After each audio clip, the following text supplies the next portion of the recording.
Makes perfect sense to die that suddenly, that their spirits would linger in the area. We heard the train coming, grinding metal on metal.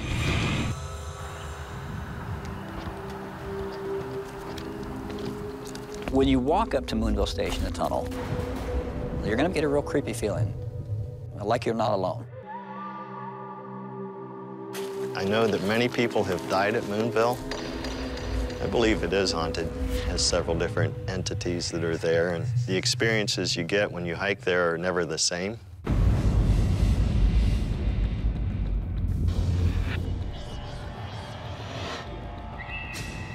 My ghost story began in the Moonville Station in the Appalachian part of Ohio on a hiking trip. I began to experience scents and sounds and sights that really shouldn't have on your average nature hike. The top of the tunnel is very steep. 3 or 4 rocks came flying down at us, pretty big in size.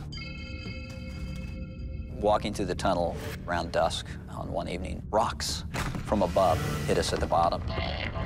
We sent my son and one other gentleman around the top of the tunnel on either side just to make sure there wasn't somebody or something causing these things to fly from up there. I did notice a few of the folks with us kept backing farther and farther away from the tunnel while we were trying to figure out where this came from. They were standing up there and telling us there's nothing here. The tracks at Moonville Tunnel have been removed, along with some of the train trestles. The trestle is only a couple hundred feet from the tunnel, and they generally only have enough room on them for a train. Throughout the history of Moonville, there were a few folks that fell from the trestle trying to escape a train. When the train would come at a high rate of speed, you had 2 choices. You could either get hit by the train, or you could jump into Raccoon Creek. Raccoon Creek is directly below, but it's only about 2 feet deep, so you're gonna get injured or killed in the process. Right before they stopped operating the train in the 1980s, the Girl Scout was the last to die from falling from the trestle. They were on an expedition, a hiking expedition out there. One of the trains was coming down the track, and she tried to beat it and couldn't make it. She fell about 52 feet. On one occasion, one of my friends asked if she could bring a psychic with us. Well, it was her first time to Moonville. And when we got to the trestle, she grabbed the back of my coat and said, "We can't go up there. There's a spirit." The spirit is really, really upset. She said, "The spirit of a girl is right behind us. It's a little girl wearing a uniform." The hair on the back of your neck goes up when people say things like that. One time, southeastern Ohio was a rather wealthy location. Coal was discovered in them there hills. Trains were brought in to help transfer some of the coal. Brakemen in the 1800s would literally ride on top of the rail cars and would use the large wheel on top to either separate cars or brake the cars. The brakeman had one of the worst jobs working on the old trains, one of the most dangerous jobs. Rain, sleet, thunderstorms, snow, ice, it didn't matter. They had to ride on top. From the Athens Messenger, July 17th, 1873, a brakeman of the accommodation named McDevitt was caught between 2 colliding platforms, and both legs and one arm horribly mangled.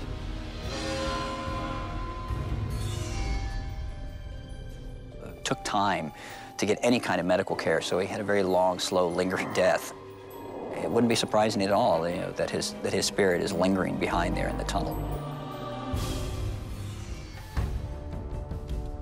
On my first visit to Moonville, I saw this orange light inside the tunnel.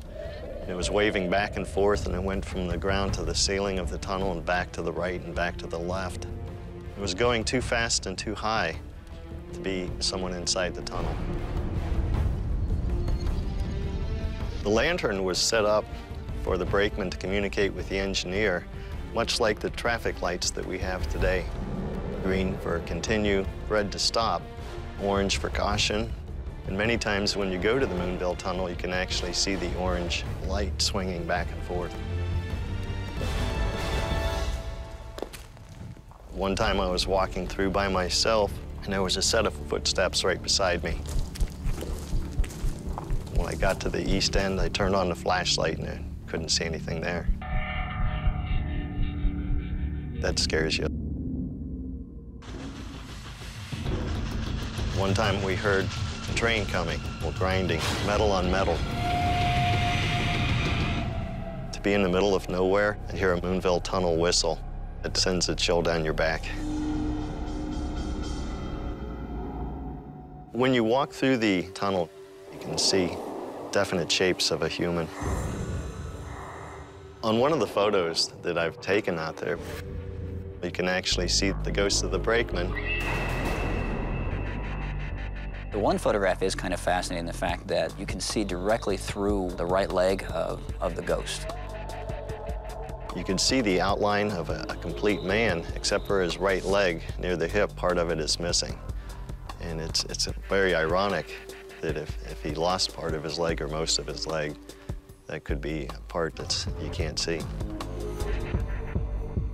When you're in the tunnel, you can hear anybody coming literally a quarter mile away. My wife and daughter and I were hiking in the Moonville area, and we were taking video, just a fun family walk. It's clear to see in the video the black shadow that several people have reported was out there walking with us. You know, the hairs on your arms stand up, the chill down your spine. You can definitely see the gentleman walking through there. He's missing parts. Makes perfect sense to die that suddenly, that their spirits would linger in the area. It gives you that true sense of the creeps. Something's going on out there, that's for sure.